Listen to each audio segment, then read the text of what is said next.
हाँ चलो बेटा, अभी हम लोग अब एकदम लास्ट में आ गए हैं एसएचएम का, करीब करीब एसएचएम क्या एसएचएम की तो लास्ट हो ही गया है। अब हम लोग आ गए हैं damped oscillation, force oscillation chapter के एकदम लास्ट में आ चुके हैं। धीरे धीरे ये चैप्टर समाप्त होने वाला है, लेकिन कुछ चीज़ें जो इधर बीच काफ़ी पूछी जाती हैं, एनसीईआरटी में भी काफ़ी प्रायोरिटी से दिया है, उसको पूरा हम लोग पहले क्लियर कर लें। हमने नोटेशन भी एनसीईआरटी का ही यूज़ करने का प्रयास किया। अब जरा ध्यान देना, हमने क्या क्या बोला था। जब एसएचएम होगा, प्योर एसएचएम जिसमें कोई रेजिस्टिव फोर्स नहीं है, प्योर एसएचएम होगा, तो क्या कहा गया था भाई कि वह इक्विलिब्रियम पॉइंट के about to and fro motion करेगा और उस पर हम to and fro motion straight line में करेगा। इक्विलिब्रियम पॉइंट के about to and fro motion straight line में करेगा और उस पर हमेशा एक रिस्टोरिंग फोर्स काम करेगा और restoring force proportional to minus x होना चाहिए, तब वह एसएचएम होगा, F proportional to minus x. वहीं से आया था a proportional to minus x और हम लोग ने बनाया भी था, तो a equal to minus omega square x, यह एसएचएम का इक्वेशन था। याद होगा, इसको हम फ्री ऑसिलेशन भी कर सकते हैं और फ्री ऑसिलेशन हो रहा है, डी एसएचएम हो रहा है, तो d2x by D T square SHM को लिख सकते हैं और ये plus omega square x equal to 0, यही था एसएचएम का इक्वेशन डिफरेंशियल फॉर्म में। एसएचएम का इक्वेशन डिफरेंशियल फॉर्म में। अब बात होता है, याद है हम लोग ने कहा था फ्री ऑसिलेशन है, ठीक है, इस समय जो ऑसिलेट करेगा उसका एम्पलीट्यूड कांस्टेंट रहेगा। हम लोगों ने बात भी शायद किया था, याद होगा, x बराबर a sine omega T plus five, इसमें एम्पलीट्यूड कांस्टेंट रहता है, मतलब इक्विलिब्रियम से एक्सट्रीम पॉइंट का डिस्टेंस हमेशा कांस्टेंट होगा दोनों तरफ से, तो एम्पलीट्यूड कांस्टेंट होता है इस समय की बात करें तब। लेकिन जब रेजिस्टिव फोर्स कोई काम करने लगता है, रेजिस्टिव फोर्स काम करने लगता है, यदि वो एसएचएम कर रहा है, बॉडी फ्री ऑसिलेशन कर रहा है और उसमें रेजिस्टिव फोर्स काम करने लगे, तो उसका एम्पलीट्यूड टाइम के साथ एक्सपोनेंशियली डिक्रीज करने लगता है, उसे हम कहते हैं डैम्प्ड ऑसिलेशन। डैम्प्ड ऑसिलेशन में एम्पलीट्यूड टाइम के साथ एक्चुअली बोला जाए तो एक्सपोनेंशियली डिक्रीज करने लगता है और इस समय एक फोर्स काम करता है जिसको हम डैम्पिंग फोर्स कहते हैं या रेजिस्टिव फोर्स कहते हैं। याद है, उसको भी हम समझाए कि देखो भाई, अब दो फोर्स काम करेगा, एक तो रिस्टोरिंग फोर्स माइनस के एक्स हो जाए और दूसरा यहाँ क्या काम करेगा बेटा, माइनस के एक्स के साथ साथ माइनस क्या हो जाएगा बेटा, बी इंटू वी, बी हो गया डैम्पिंग कांस्टेंट और वी क्या हो गया, वेलोसिटी। यही रेजिस्टिव फोर्स, रेजिस्टिव फोर्स का डायरेक्शन वेलोसिटी के डायरेक्शन के अपोजिट होता है, इसलिए माइनस लगाया और ये यम इंटू ए कहा गया था, याद कर लेना सब। यहां से यम को नीचे ले गए थे और कहा गया था के बाई यम ही ओमेगा नॉट स्क्वायर है, मतलब यदि डैम्प न होता, बी बाई यम भी लिख दो, यदि डैम्प न होता तो ये ओमेगा स्क्वायर होता है। इसको हम ओमेगा नॉट स्क्वायर दिखाएं कि यदि फ्री ऑसिलेशन करे तो बॉडी का natural angular frequency omega naught है। हाँ, एक की जगह d2x by D T square रखा गया, तो इक्वेशन आया था, याद करना, d2x by D T square plus b, याद कर लेना भाई, b by m dx by D T, याद कर लो, plus omega naught square x equal to 0, omega naught square के बाई यम। ये डैम्प्ड ऑसिलेशन का इक्वेशन था, याद कर लेना सब लोग, ये डैम्प्ड ऑसिलेशन का इक्वेशन था, डैम्प्ड ऑसिलेशन लास्ट लेक्चर पढ़े थे। डैम्प्ड ऑसिलेशन में याद करना, x बराबर जो होगा वो a e power minus b t, मैंने बोला था बी टी बाई 2m, बल्कि sorry a e power minus b t by 2m sine omega t plus five वाला टर्म हो जाएगा, sine omega t plus five. थोड़ा ध्यान दे दीजिएगा, ये आगे लिखा हुआ है, ऊपर है यहाँ, तो हमारा आगे पीछे लिखा गया, देखो सही कर दो, x equal to a e power minus b t by 2m, ठीक है। ये बता रहा था, ये एम्पलीट्यूड टाइम के साथ, इसको ए नॉट कर दो, तो ये एम्पलीट्यूड टाइम के साथ एक्सपोनेंशियली डिक्रीज कर रहा है। इसमें एनर्जी का मतलब लगातार एम्पलीट्यूड घटता जाएगा, मतलब एनर्जी लगातार डिसिपेट होते जाएगा और धीरे धीरे धीरे धीरे धीरे धीरे कभी ना कभी आकर रुकेगा नहीं। तो ये इक्वेशन था, याद है, जब एसएचएम प्योर कर रहा था तो एक्स और टी का ग्राफ खींचेंगे तो शायद ऐसे जाएगा, एकदम बढ़िया बढ़िया एम्पलीट्यूड से। लेकिन जब डैम्प्ड ऑसिलेशन होगा और x और t का ग्राफ खींचेंगे तो लगातार एम्पलीट्यूड को हम लोग को क्या दिखाना होगा, घटाते हुए घटाते हुए घटाते हुए घटाते हुए, हर समय घटाते हुए।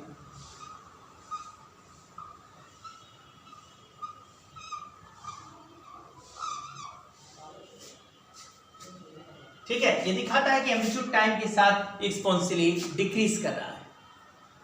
इसलिए हमने इसमें टाइम पीरियड का भी फॉर्मूला बनाया था, याद करना। हाँ, भूल गए होगे तुम लोग। t बराबर 2π/√। देखो क्या था, क्या था बोलो? 2π/√। क्या था बेटा?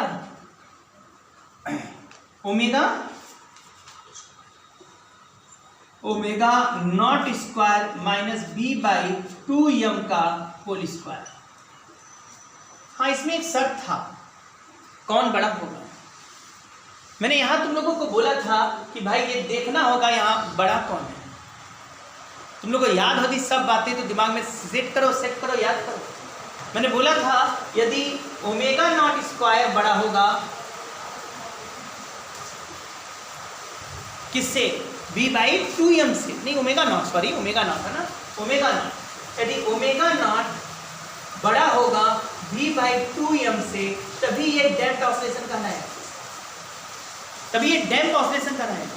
और यदि omega naught equal to b/2m हो जाए, या ओमेगा नॉट जो है वह b/2m से छोटा हो जाए, तो हम कहेंगे ये डेड बीट ऑसिलेशन है। मतलब ये भी कहा गया ये डैम्प्ड ऑसिलेशन तभी कहा जाएगा जो ओमेगा नॉट है वो b/2m से बड़ा हो, तब ये डैम्प्ड ऑसिलेशन कहलाएगा। नहीं तो डैम्प्ड ऑसिलेशन नहीं, बल्कि dead beat oscillation, dead beat oscillation या ओवर डैम्प्ड ऑसिलेशन कहा जाएगा।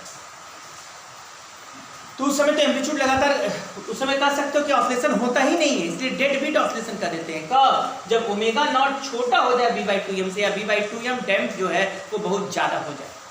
और यहाँ समझ गए होंगे, यदि ओमेगा नॉट बड़ा है b/2m से, यहाँ ओमेगा नॉट b/2m इक्वेशन में देखोगे बड़ा लगेगा, तभी कहोगे वो डैम्प्ड ऑसिलेशन है। तो ये इंपॉर्टेंट बात है, डैम्प्ड ऑसिलेशन का कंडीशन, ये ओवर डैम्प और ये क्रिटिकली डैम्प। ओवर डैम्प या डेड बीट ऑसिलेशन।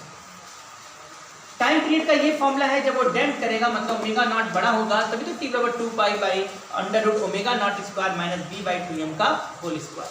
और एम्पलीट्यूड का कहीं भी बात होगा तो एम्पलीट्यूड तो टाइम के साथ एक्सपोनेंशियली डिक्रीज कर रहा है। देख रहे होगे ना, bt/2m ये टाइम के साथ एक्सपोनेंशियली डिक्रीज करेगा, ये डैम्प्ड ऑसिलेशन है। इतना बात हम लोग शायद पढ़ चुके थे, अच्छे से पढ़ चुके थे, इतना पूरी कहानी। अब जरा समझिएगा, इसको हटा रहे हैं हम लोग धीरे धीरे। अब जरा समझिएगा, इसी जगह हम बात करते हैं फोर्स्ड ऑसिलेशन क्या है। नाम से ही लगता है फोर्स्ड, मतलब किसी ऑसिलेशन पर बाहर से कोई फोर्स किया जाए तो उसे क्या करें बेटा? Force oscillation. क्या है फोर्स ऑसिलेशन? जरा उसको समझने का प्रयास करिए। क्या है फोर्स ऑसिलेशन, इसको समझने का प्रयास करिए। यदि हम कहते हैं कोई बॉडी ऑसिलेट कर रहा है, क्या करें? कोई बॉडी ऑसिलेट कर रहा है और बाहर से हम कोई पीरियोडिक फोर्स लगा दें। कोई बॉडी ऑसिलेट कर रहा हो और उस पर बाहर से क्या लगा दो? Periodic force. कोई बॉडी इक्विलिब्रियम के अबाउट ऑसिलेट कर रहा है और उस पर बाहर से क्या लगा दो? Periodic force. तो हम देखते हैं थोड़ी पीरियोडिक फोर्स लगा दिया एक कांस्टेंट एक फ्रीक्वेंसी का, और पीरियोडिक फोर्स कंटिन्यू लगाया हो तो बॉडी ऑसिलेट करते करते करते करते धीरे धीरे धीरे धीरे वो क्या करने लगता है बेटा? उस बॉडी के फ्रीक्वेंसी से ऑसिलेट, उस पीरियोडिक फोर्स के फ्रीक्वेंसी से ऑसिलेट होने लगता है। उसी को हम कहते हैं फोर्स वाइब्रेशन या फोर्स ऑसिलेशन। फिर से, यदि कोई बॉडी वाइब्रेट कर रहा हो, कोई बॉडी वाइब्रेट कर रहा है, कोई बॉडी वाइब्रेट कर रहा है और हम उस पर कोई अदर फिक्स बॉडी ले लिया जिसका फिक्स फ्रीक्वेंसी हो और उसको पीरियोडिक फोर्स को उस पर लगा दिया जाए, वो पीरियोडिक फोर्स को भी लगातार उस पर अप्लाई किया जाए कि एक बॉडी वाइब्रेट कर रहा है, उस पर एक एक्सटर्नल पीरियोडिक फोर्स अप्लाई किया जाए। When body is vibrating we apply external periodic force on the body and after some time we observe that body start to vibrate with frequency of periodic external periodic force, that is called force vibration. Force माने बाहर से देकर उसको उसी frequency से क्या कर दिया? वाइब्रेट कराना शुरू कर दे, उसको कहते हैं फोर्स वाइब्रेशन। ठीक है? If an external periodic force is applied on vibrating body after some time body start to vibrate with same frequency as frequency of external periodic force. That is called forced vibration. Force vibration का मतलब है कि हम बाहर से जो periodic force लगाएं उस बॉडी पर और बॉडी उसी बाहरी फ्रीक्वेंसी से क्या करने लगे, वाइब्रेट होने लगे, तो उसको हम कहते हैं फोर्स ऑसिलेशन। पहले बात समझ में आया कि नहीं? फोर्स ऑसिलेशन जैसे अब समझना ही चाहते हो तो फोर्स ऑसिलेशन का और भी बातें धीरे धीरे समझना शुरू करो। Force oscillation, force oscillation, force oscillation क्या है बता रहे हैं। जैसे मान लो कह दे एक हमारे पास वायर है, स्ट्रेच वायर है, क्या बेटा, स्ट्रेच वायर है, और इसको हमने वाइब्रेट कर दिया और ये फंडामेंटल फ्रीक्वेंसी से वाइब्रेट कर रहा है और इसका फंडामेंटल फ्रीक्वेंसी 200 हर्ट्ज है। ये फंडामेंटल फ्रीक्वेंसी से वाइब्रेट कर रहा है और इसका फंडामेंटल फ्रीक्वेंसी 2 हर्ट्ज से इसको छू दिया तो ये वाइब्रेट करने लगा और ये फंडामेंटल फ्रीक्वेंसी वाइब्रेट कर रहा है और 2 हर्ट्ज इसकी फ्रीक्वेंसी। और हमने एक ट्यूनिंग फॉर्क लिया, ठीक इसके बगल में रख दिया और इसको वाइब्रेट कराने लगे और ट्यूनिंग फॉर्क की फ्रीक्वेंसी मान के चलो, जैसे कि इस बॉक्स पर ये रखा हुआ है, किसी बॉक्स पर रखा होगा ना, उसी बॉक्स पर ट्यूनिंग फॉर्क भी रखा, उसी बॉक्स पर ट्यूनिंग फॉर्क रखा, ट्यूनिंग फॉर्क की फ्रीक्वेंसी 240 हर्ट्ज है। अब क्या ये वाइब्रेट तो कर रहा है उसी बॉक्स पर, उसको भी रख दिया तो इसका भी वाइब्रेशन का इफेक्ट इस पर पड़ रहा है, दोनों पचर पचर करेंगे और थोड़ी देर के बाद तुम देखोगे कि यह वायर इस 240 हर्ट्ज के फ्रीक्वेंसी से क्या करने लगेगा, वाइब्रेट करने लगेगा। यही क्या है, फोर्स वाइब्रेशन। इसकी फ्रीक्वेंसी कितना था, 240 हर्ट्ज, और ये भी क्या किया, थोड़ी देर के बाद 240 हर्ट्ज से वाइब्रेट करने लगे, तुम कहोगे यही है फोर्स वाइब्रेशन। जरा समझिएगा आप बात, आप फिर से जरा समझिएगा इसमें बात। जैसे ये मान लो एक कॉलम है, एयर कॉलम है और इसमें वाइब्रेशन हो रहा है और इसमें जो वाइब्रेशन हो रहा है उसका फ्रीक्वेंसी 280 हर्ट्ज है और इस पर हम लगातार एक ट्यूनिंग फॉर्क बजा रहे हैं 320 हर्ट्ज का। इस पर हम लगातार एक ट्यूनिंग फॉर्क लिए और 320 हर्ट्ज का ट्यूनिंग फॉर्क है, उसको इस पर बजा रहे हैं और इसका फ्रीक्वेंसी 280 हर्ट्ज है। इस पर ट्यूनिंग फॉर्क 320 हर्ट्ज का बजा दिए तो थोड़ी देर के बाद क्या होगा बेटा, ये 280 हर्ट्ज से वाइब्रेट कर रहा था लेकिन ये फ्रीक्वेंसी लगातार दे रहे हैं ट्यूनिंग फॉर्क से। थोड़ी देर के बाद तुम देखोगे यह पूरा जो सिस्टम है ये भी 320 हर्ट्ज से ही क्या करने लगा, वाइब्रेट करने लगा। यही क्या है बेटा, फोर्स वाइब्रेशन।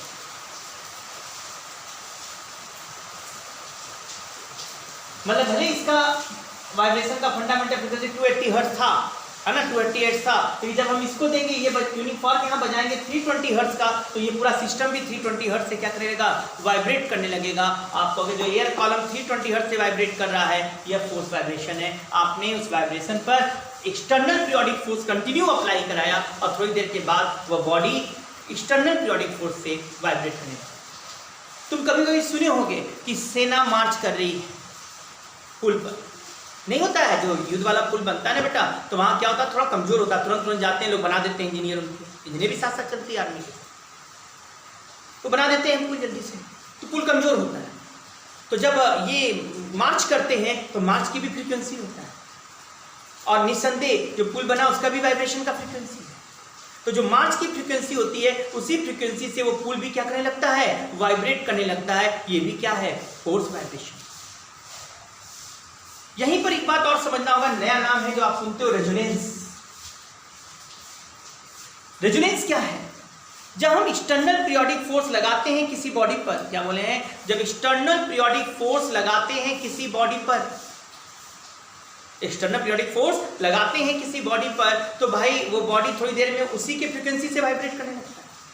यदि बॉडी का नेचुरल फ्रीक्वेंसी जो था, जो वाइब्रेट कर रहा था, यदि बॉडी का नेचुरल फ्रीक्वेंसी यदि बॉडी का नेचुरल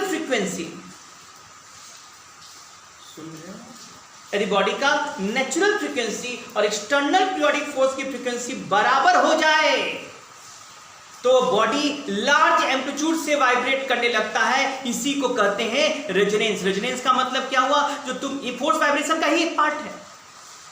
कि जो बाहर से आप फ्रीक्वेंसी दे रहे हो, जो बाहर से फ्रीक्वेंसी दे रहे हो वह फ्रीक्वेंसी, जो बाहर से फ्रीक्वेंसी दे रहे हो वह फ्रीक्वेंसी यदि वाइब्रेटिंग वायर के फ्रीक्वेंसी के बराबर है, उसका नेचुरल फ्रीक्वेंसी के बराबर हो गया, तुम फ्रीक्वेंसी दे रहे हो, अलग अलग फ्रीक्वेंसी दी तो उसका एम्पलीट्यूड चेंज होते जा रहा है। एक वायर का एक्चुअल फ्रीक्वेंसी मान लीजिए 200 हर्ट्ज, अब हम दिए 250 हर्ट्ज तो वायर 250 हर्ट्ज से वाइब्रेट करने लगा, लेकिन एम्पलीट्यूड कुछ और होगा। लेकिन यदि उसका एक्चुअल में फ्रीक्वेंसी 200 हर्ट्ज है और उसको हम 200 हर्ट्ज का ही एक्सटर्नल पीरियोडिक फोर्स दे दें तो उस समय वह वाइब्रेट जो करेगा वो लार्ज एम्पलीट्यूड से वाइब्रेट करने लगेगा। उसी को क्या कहते हैं? रेजोनेंस। रेजोनेंस कब होता है? जब एक्सटर्नल पीरियोडिक फोर्स की फ्रीक्वेंसी और जो बॉडी की वाइब्रेटिंग बॉडी की फ्रीक्वेंसी सेम हो जाए तो वो लार्ज एम्पलीट्यूड से ऑसिलेट करने लगता है। इसी को हम क्या कहते हैं? रेजोनेंस कहते हैं। बात समझ में आया? रेजोनेंस का मतलब कब होगा रेजोनेंस? जल्दी से बताओ। जब एक्सटर्नल पीरियोडिक फोर्स की फ्रीक्वेंसी और बॉडी की जो वाइब्रेटिंग नेचुरल फ्रीक्वेंसी है वो सेम हो जाए तो बॉडी लार्ज एम्पलीट्यूड से ऑसिलेट होने लगता है। इसी को हम कहते हैं रेजोनेंस। क्या समझ में आया रेजोनेंस का मतलब? तो हमारे हिसाब से अच्छा इसी में बोला जाता है, इसीलिए कहा जाता है ना कि जब कोई ट्रूप, वही आर्मी ट्रूप जो है वो यदि पुल पर जाती है तो कहते हैं भाई फ्लैग मार्च करके मत जाओ। यदि फ्लैग मार्च करके जाओगे तो ये हो सकता है कि उसके फ्लैग मार्च की फ्रीक्वेंसी और पुल की फ्रीक्वेंसी सेम हो जाए तो उसका वाइब्रेशन ज़्यादा होने लगेगा और एम्पलीट्यूड बढ़ जाएगा तो पुल टूटने का चांस हो जाएगा। कभी कभी आप देखते हो कि रेस्टोरेंट में बैठते हो और हल्की हल्की म्यूजिक बजता है, जो कप रखा रहता है, प्लेट रखा रहता है, वो हल्का सा हिलने लगता है। क्यों हिलने लगा? यदि उसका फ्रीक्वेंसी जो हमारे प्लेट के मालिक्यूल वाइब्रेट करे उसकी फ्रीक्वेंसी और जो म्यूजिक की फ्रीक्वेंसी टैली कर जाए तो एम्पलीट्यूड लार्ज हो जाएगा और वो क्या करने लगेगा? रेजोनेंस कर। यहाँ भी ऐसे ही करते हैं बेटा। जैसे ये 280 हर्ट्ज का है और इसमें मान लो हम लोगों ने यहाँ तक पानी भर रखा है और इतनी दूर तक एयर वाला है और ये 280 हर्ट्ज से वाइब्रेट, इसका फंडामेंटल टोन की फ्रीक्वेंसी 280 हर्ट्ज है और मैंने यहाँ पर ट्यूनिंग फॉर्क लिया और ट्यूनिंग फॉर्क भी 280 हर्ट्ज का ले लो तो सर ये क्या करने लगेगा? वाइब्रेट करने लगेगा और कह दोगे इस समय इसका एम्पलीट्यूड लार्ज हो जाए, ठीक है, और यहाँ आवाज तेज से सुनाई देने लगेगी, ये रेजोनेंस हो जाता है। ऐसे ही कई लोग एग्जाम्पल्स बनाते हैं। एक एग्जाम्पल और फेमस है, हम चाहते हैं उसको भी बताकर खत्म करें। ऐसे कहते हैं जैसे एक पेंडुलम लगाया, ये स्ट्रिंग है और एक पेंडुलम लगाया, इसका लेंथ 4 मीटर है, दूसरा पेंडुलम है जिसका लेंथ 3 मीटर है, तीसरा पेंडुलम है जिसका लेंथ 2 मीटर है, समझ रहे होंगे। एक पेंडुलम है जिसका लेंथ 5 मीटर है और एक पेंडुलम और है जिसका लेंथ 4 मीटर ही है, ये 2 मीटर। इसको वाइब्रेट करा दिया, अब ये बंधे भी है यहाँ पर। निसंदेह ये जब वाइब्रेट करेगा तो t बराबर 2π/L/g टाइम पीरियड होगा, फ्रीक्वेंसी उसका उल्टा होगा। तो जब ये वाइब्रेट करेगा तो यहाँ बंधा हुआ है, यहाँ पर वाइब्रेशन होगा जिसके कारण ये भी वाइब्रेट करने लगेगा, ये भी वाइब्रेट करेगा, ये भी वाइब्रेट करेगा, ये भी वाइब्रेट करेगा, सब वाइब्रेट करने लगेंगे। लेकिन तुम ध्यान दें, इसका वाइब्रेशन का टाइम पीरियड 2π/L/g L4 हो गया और इसका भी यदि ये वाइब्रेट करेगा तो इसका भी टाइम पीरियड वही होगा, फ्रीक्वेंसी। यहाँ पर कह दोगे ये सब इसी फ्रीक्वेंसी से वाइब्रेट करेंगे, लेकिन इसका फ्रीक्वेंसी, जो इसकी फ्रीक्वेंसी एक्सटर्नल पीरियोडिक फोर्स जो अप्लाई किया गया इसकी फ्रीक्वेंसी है, वही इसकी भी फ्रीक्वेंसी होगी, नेचुरल फ्रीक्वेंसी। इसका मतलब सबसे ज्यादा एम्पलीट्यूड किसका हो जाएगा? इस वाले का एम्पलीट्यूड सबसे ज्यादा हो जाएगा। यही तो रेजोनेंस है, इसमें रेजोनेंस हुआ और ये सब जो इस वाइब्रेट कर रहे हैं रेजोनेंस नहीं कराएंगे। आप कहोगे इसमें क्या हो गया? रेजोनेंस होगा, इसका एम्पलीट्यूड सबसे ज्यादा। बात समझ में आया? इस तरह के क्वेश्चन काफी बात बनते हैं। तो समझ गए ना भाई रेजोनेंस क्या है? जब एक्सटर्नल पीरियोडिक फोर्स की फ्रीक्वेंसी के बराबर हो जाए बॉडी के नेचुरल फ्रीक्वेंसी से तो वह मैक्सिमम एम्पलीट्यूड से ऑसिलेट करता है, यही है रेजोनेंस।